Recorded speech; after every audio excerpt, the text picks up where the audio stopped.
You are listening to the Mary Jane Society podcast, where you will meet entrepreneurs, cultivators, scientists, doctors, and inventors in the cannabis industry.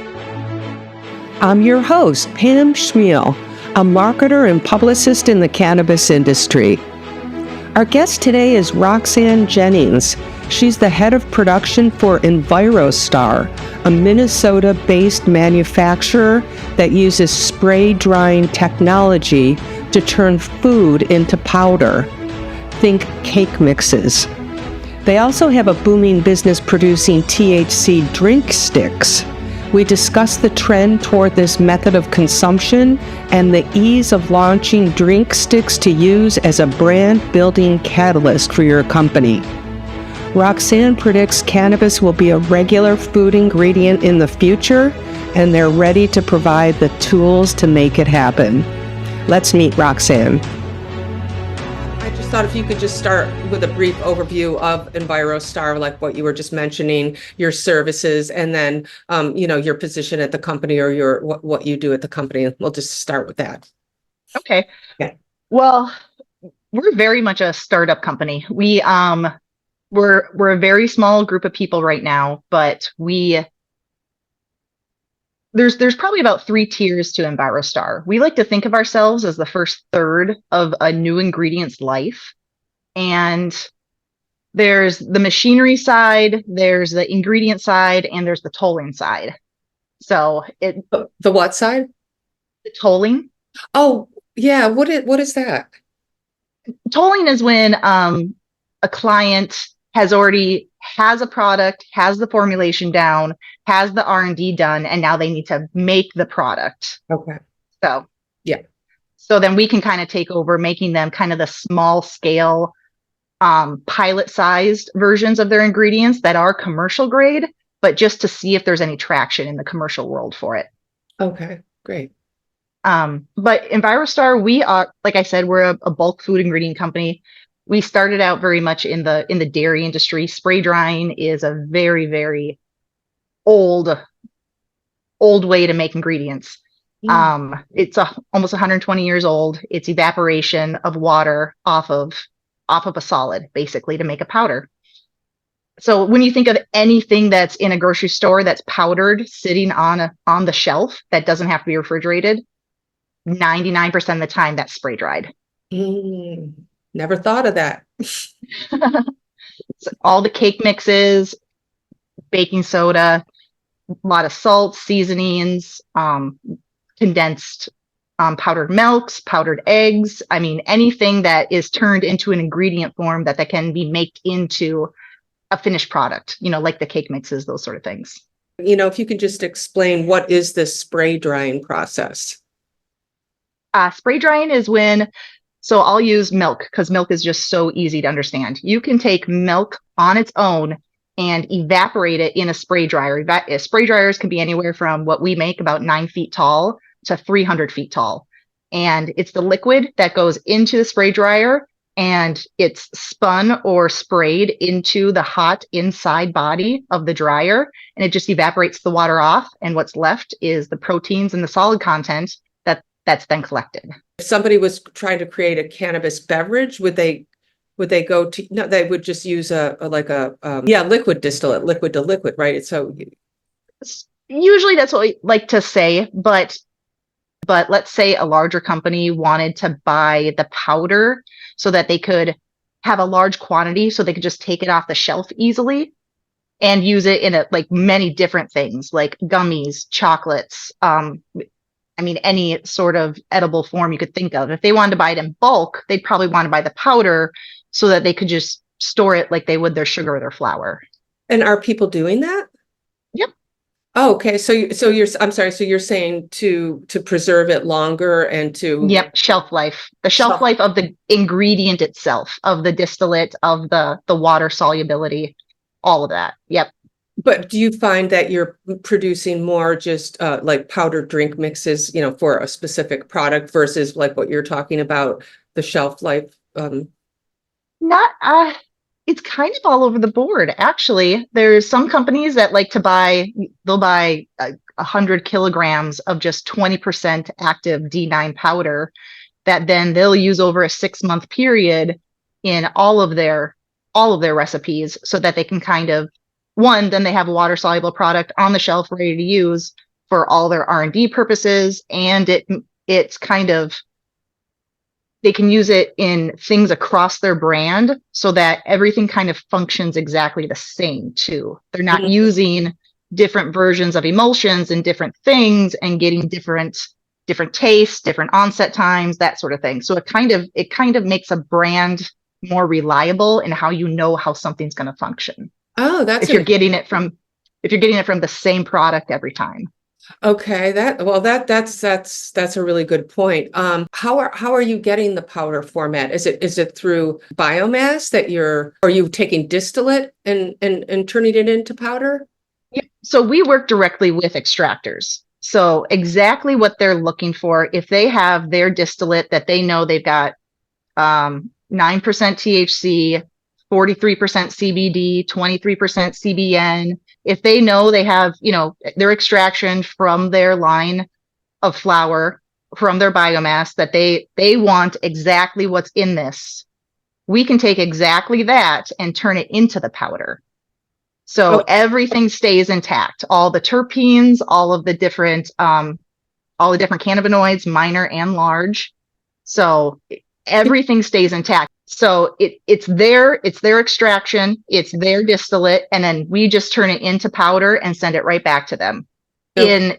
In whatever, if they're looking for a quarter of a teaspoon to be 5 milligrams THC, or we want a half of a teaspoon to be 50 milligrams CBD. Yeah, whatever dosing they're looking for. So it's easier for them on their side.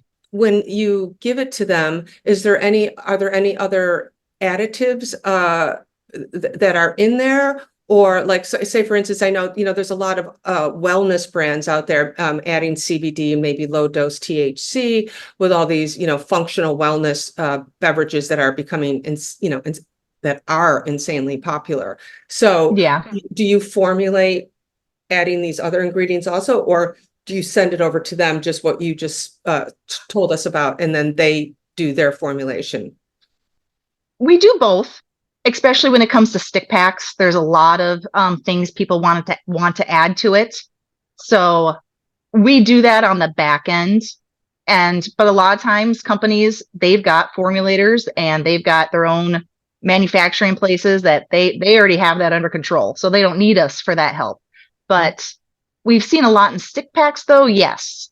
Because the mixing and the dosing for stick packs has to be so precise that we really take a lot of that on.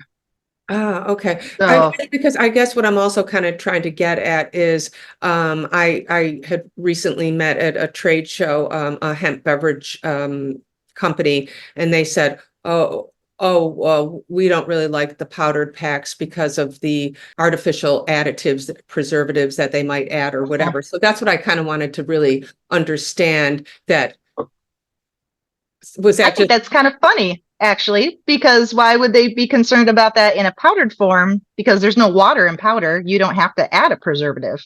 I mean, you do in a canned beverage, you have to add a preservative, and everything has to be artificial.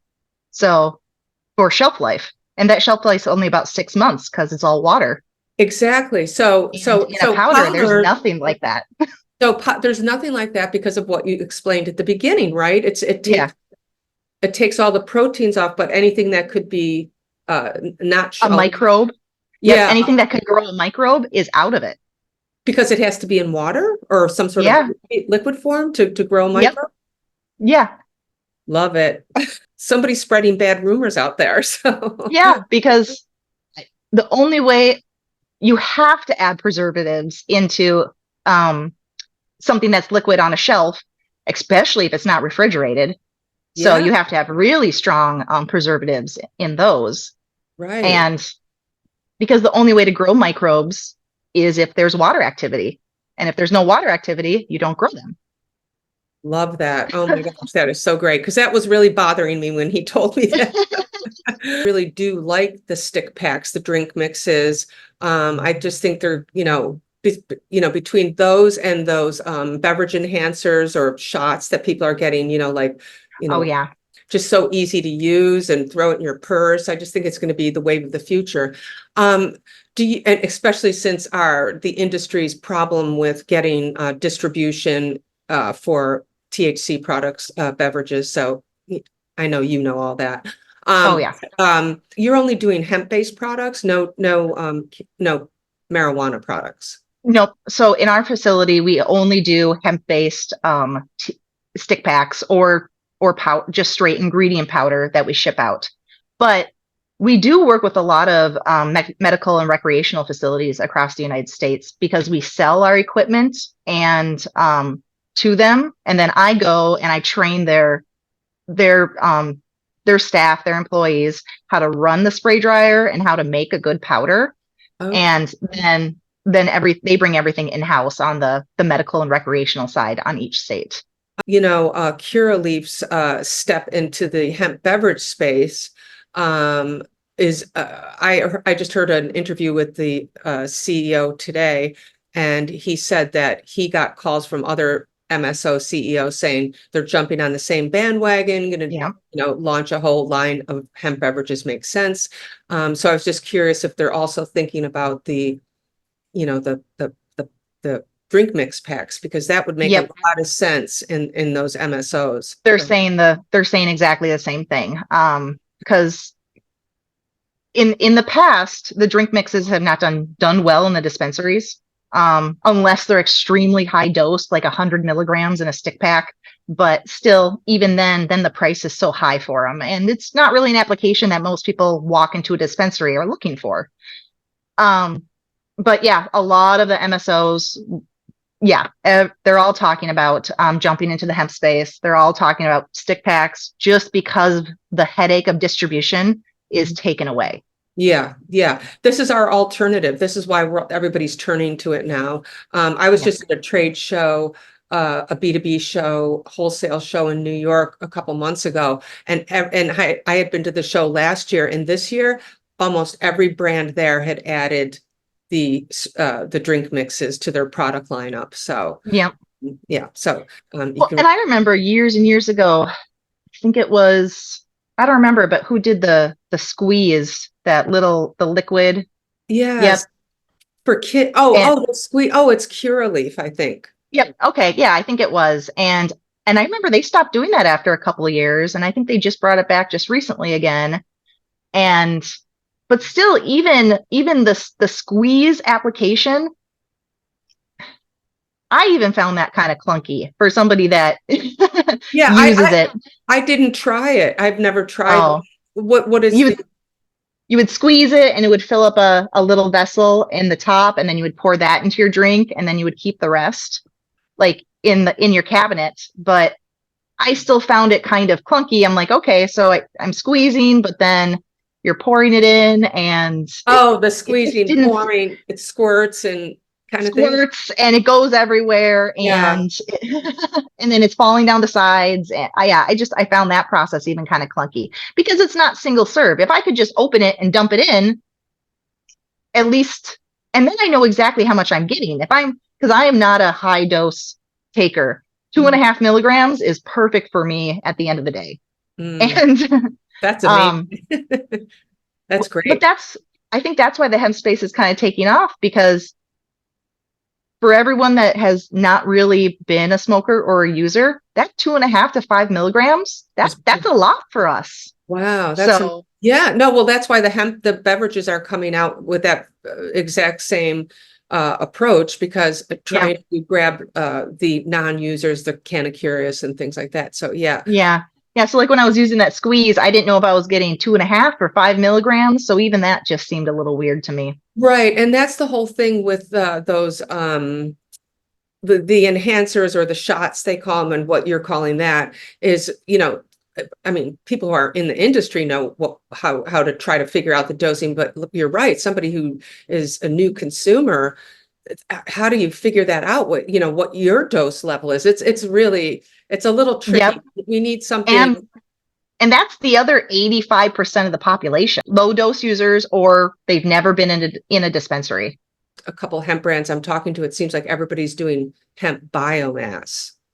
Yep. It seems like that's a a really big trend. I work really close with John Dugas here in Minnesota, and he does a lot of non-synthetic Delta 9. I know his products are extremely well received in the Minnesota community because of that, because there's no synthetics in it. Is there anything that you can say about the types of brands you're working with that you can give any, tips to anyone who's thinking about doing this to expand their product line or just get into the market, specifically jump into the market with a drink mix brand? So here in Minnesota, there's a lot of the breweries are doing their own stick pack brands and doing kind of small runs to see if it's something that's going to take off for them. And a lot of them are doing just one or not one, like a single stick pack that's got 5 milligrams unflavored THC. So somebody can add whatever they want to it. Everyone takes their Stanleys around, and I used to keep liquid IV in my purse, cut 2 open, dump it in my Stanley and sip on it for 6 hours. I love that. So it's kind of the same concept that they're trying to kind of instill, is that idea. So if they're breweries, are they competing with or are they with their brewery, or are they thinking of getting into the hemp space? They're testing that market. Minnesota is almost every brewery does their own THC product here.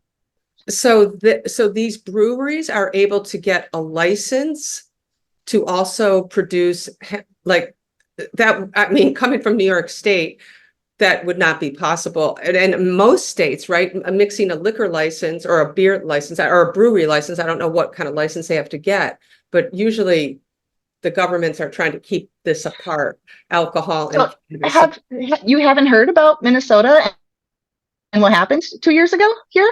Well, I know that you can sell it. No, I mean, Minnesota's all the talk about, they're selling it in the liquor stores. You guys are leading on that. So I totally get that.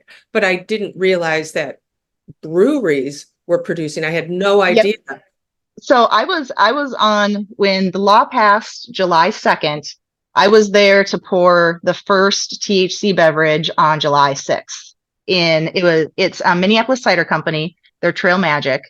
And we were there for the first ever, pour of a THC beverage they're a cidery. So, but still the same idea as a brewery.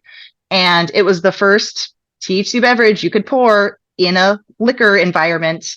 Yeah, no, ever. Probably ever in the world, honestly. Yeah. I think that was probably the first time it ever happened. I think that's true in the world. Yeah. I've never heard of it.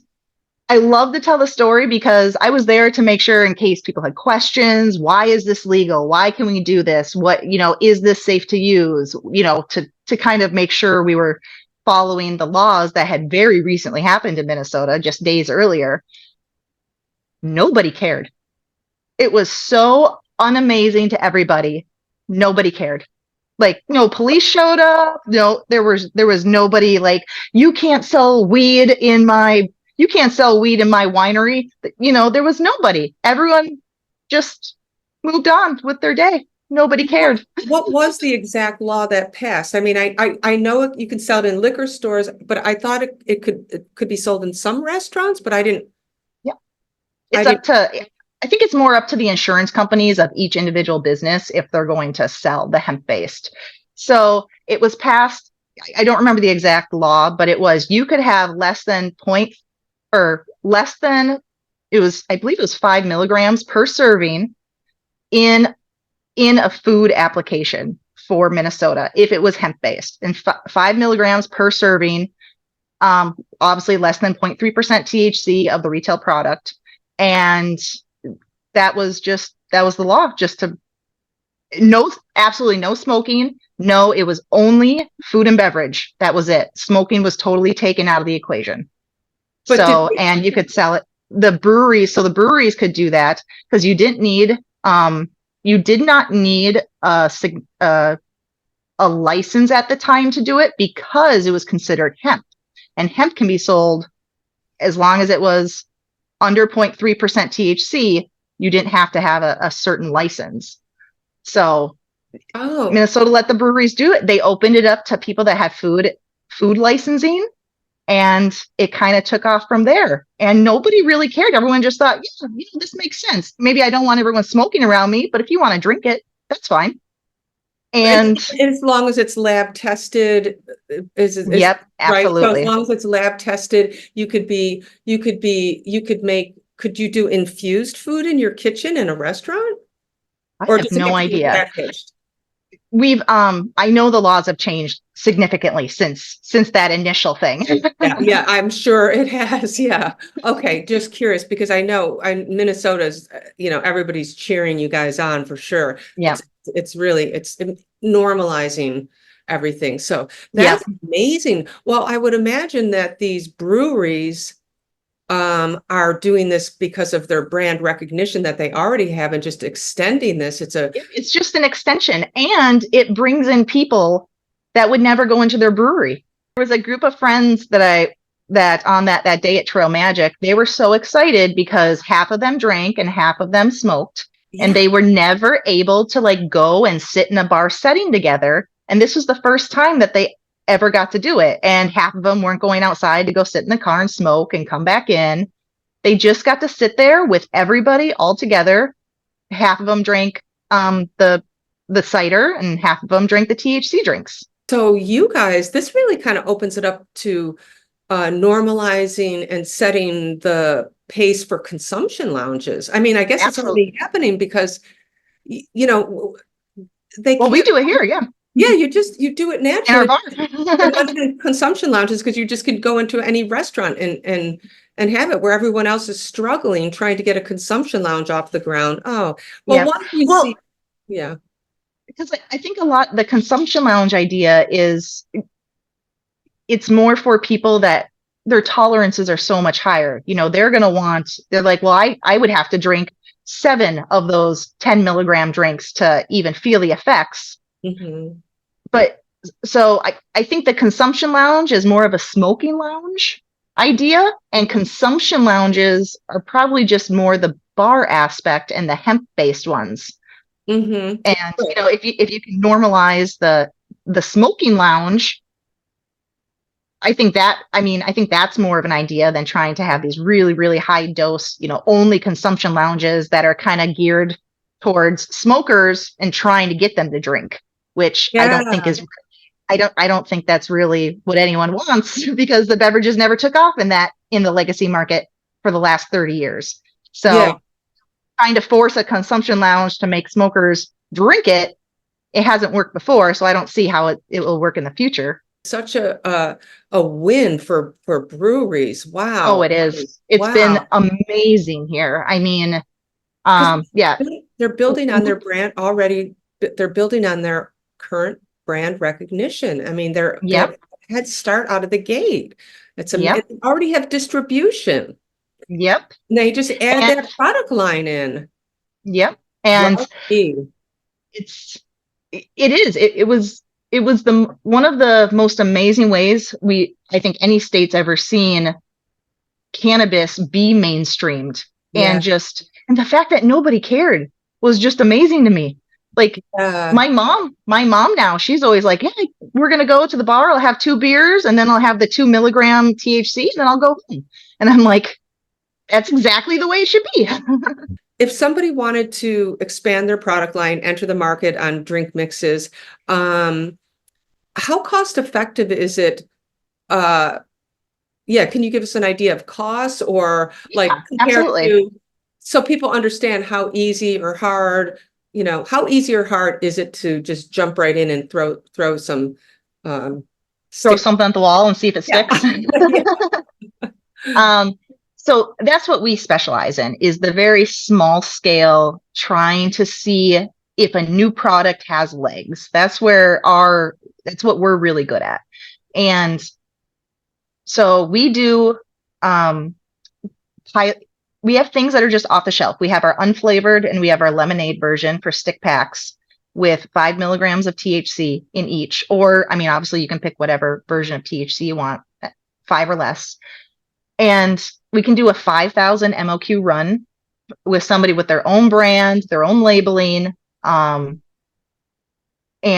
we can kind of get them at least started and at 5,000 stick packs for about 87 cents a stick pack. I know that's really high, but the price just goes down from there. But for 5,000 stick packs for us, that's still a whole day of setting up, cleaning, changing between product lines, that sort of thing. So that's why it's a fairly high price, but it all depends on what they can sell it for. I don't know if that's a high price compared to, like what does it take to make another very popular item. One of the top sellers is infused pre-rolls. Like, that's a complicated process. That's one of the top sellers, like second to flower or vapes. It's like one of the top three.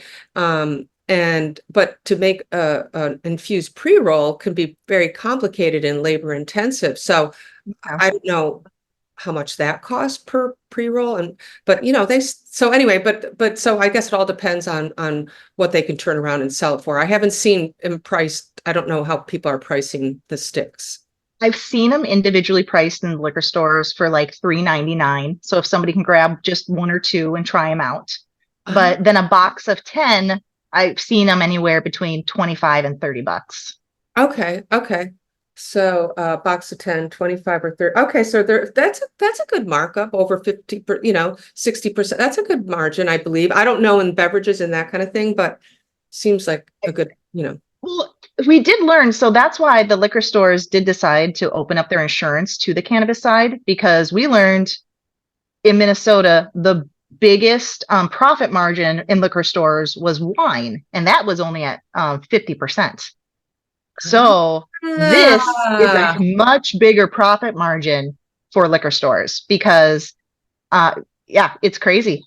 Well, that's a very important statistic. I mean, yep. And I don't know compared to other products in the cannabis world and, what their margins are, but just in the food world or other worlds, 50% markup is, good enough. It is good enough, but it's, And I don't really know. I mean, and if a lot of people are maybe doing their own distribution, that's a really big margin for them.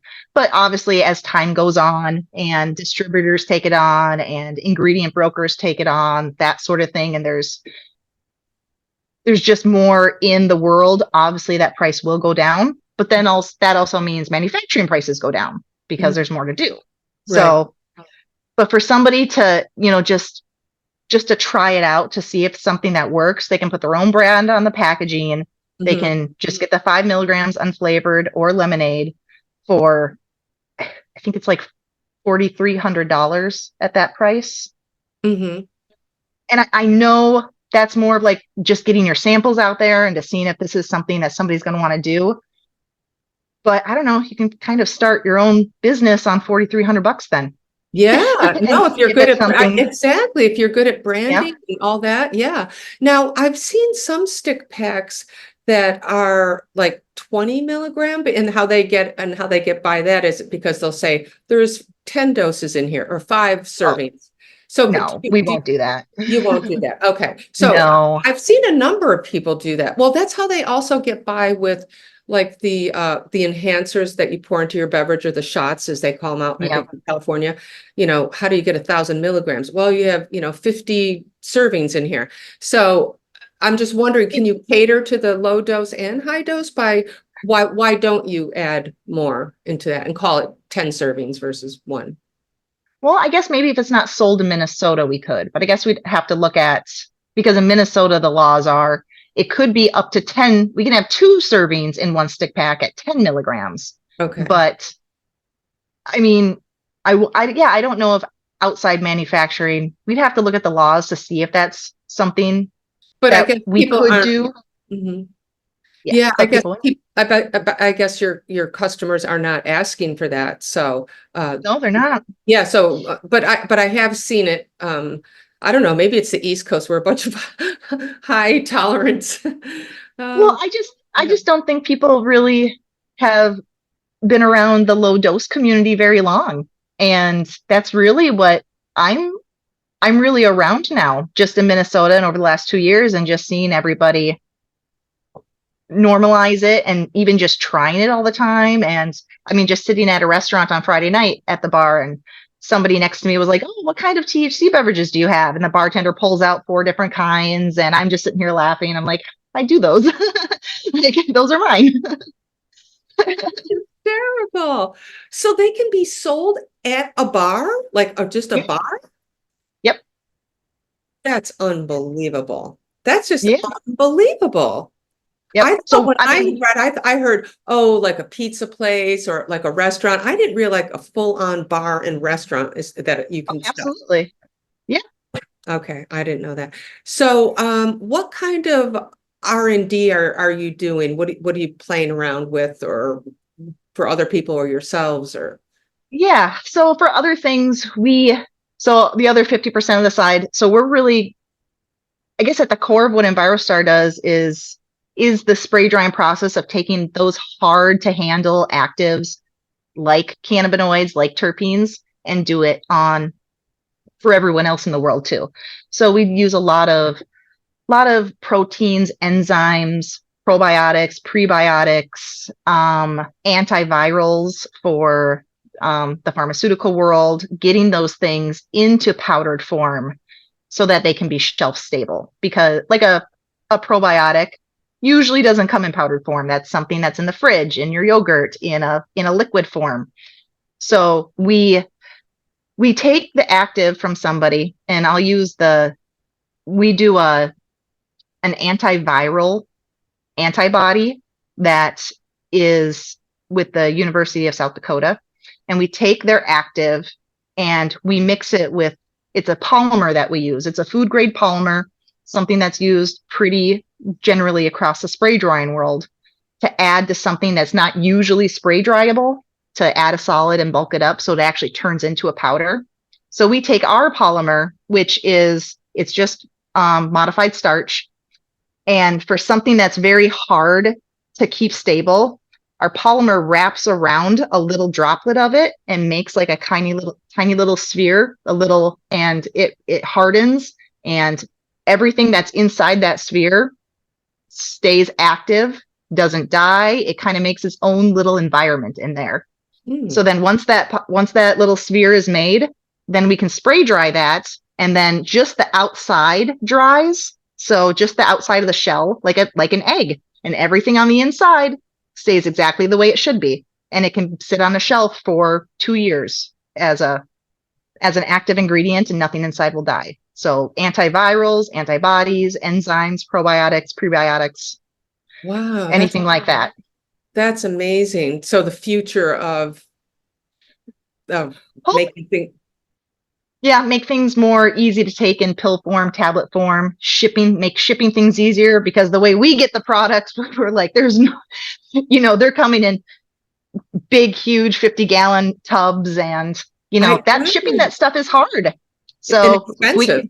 and expensive. So then if we can turn it into powder, then they can distribute it out to their clients and their distributors and their co-packers and make it much easier to handle. Oh my God, that's huge. I mean, shipping and costs and the the process of it is really a burden for companies. Do you see any trends coming up? Like I was talking earlier about the the wellness beverage industry. I mean, functional wellness ingredients are becoming insanely popular. Do you see anything? Well, actually, I was just at the BevNet show in New York a couple of weeks ago, and they had a contest, and the person who won, their beverage was enhanced with collagen. I guess collagen is becoming one of those functional wellness ingredients that's now moving past the adaptogens and the probiotics and things like that. So yeah, I'm just curious. I was going to say collagen. Oh, you were? Okay. Oh, so is Yeah. that what you're seeing too? It must be popping up now. Because I'm not really looking at that industry, but I'm sure you're really watching the beverage. Yep. Okay. So because about 5 years ago, there were a couple collagen companies.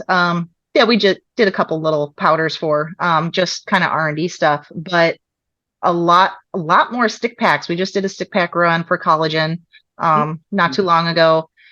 But yeah, and a lot of people love to talk about the science of collagen too. So that just seems much more popular. But also the hydration packs, like hydration that has a lot of added vitamins to it, not just the. I guess it's just sodium mostly, and Yeah, I don't or know. hydration There were a couple hydration packs at the show. I did pick up a couple Yeah. of the hydration packs. Yes. hydration packs that have like a vitamin B12 complex and like have those other vitamins added right into it. Yeah. Yeah, those to be gained. We haven't done any, but I answer a lot of questions about them. Yeah, I guess I'm just trying to think of if I was a person thinking about wanting to launch, a line of stick packs, what should I, like the do's and don'ts, be careful, you don't do this, everybody does it. Maybe it's pretty straightforward. You know what I mean? Try to make it pretty straightforward, but a big one is making sure your packaging is big enough to actually put all the information you need on there. Everyone wants the tiniest stick pack possible, but we can't get all the information on there that you need to be legally sound. So that's always a big one. So you do the packaging and distribution. If they don't want to do it themselves, you can do a full service. We do everything to making the bulk stick pack. So we can kit them into boxes if that's an extra price, but usually we just make bulk 5,000 loose stick packs, and then we ship them to the client, and then they handle their distribution after that. Oh, but we handle everything from the powder production, powder mixing, the labeling, we have a company that we use for our packaging that helps with all of the design work. They'll make sure everything fits onto it perfectly, and then we run it and then just send you back the bulk stick packs. Are you manufacturing for people all over the United States, or are you in one regional area that you're working with people just everywhere? No, we're everywhere from Maine to California to Texas, Florida. We're everywhere. And how long have you been producing the cannabis-based products? Oh, it's probably been about 7 years now. But we just recently decided to take on the stick packing full on ourselves, just because we kind of saw a lot of those issues that you were talking about, or like those things to look out for, because people weren't mixing the powder properly, and it wasn't running through the stick packing machines properly. They weren't able to dose out 3 grams into everything properly. So we finally decided we're going to buy our own stick packer, because we know we can do this correctly every single time. So and just take the headache, because it turned into a really big headache, not only for our customers, but for us too, because we were trying to find the problems to troubleshoot from a distance. And that was really hard for us. I really, really believe that in the next 5 to 10 years, cannabis is really going to be considered a food ingredient. And coming from the food world, I mean, we're putting it into our bodies. We have to treat it as such. We have to make sure we're using the right emulsifiers. We're using the right production equipment. We're done in a food facility to make sure we can attach lot numbers to everything. We've got the correct licensing to make sure if somebody does get sick, we can backtrack it and make sure we know exactly what happened on that day. Having the correct food safety plans in place. That's what I really believe. So that's what I'm trying to really instill. Right. And how would you do that? Like, as far as, I guess, are you controlled through the metric system or anything? Like what batch this goes into? Is there any tracking system you have to rely on? Yeah, we do it ourselves though. Okay. So, but we're controlled by the Department of Ag in Minnesota and the FDA and the USDA. So we run that like we would run anything, like a powdered coffee creamer. Okay. So the way the USDA tracks is how we track our lot numbers and how we make sure we know where everything goes, and right, exactly the same way. Right. Okay, cool.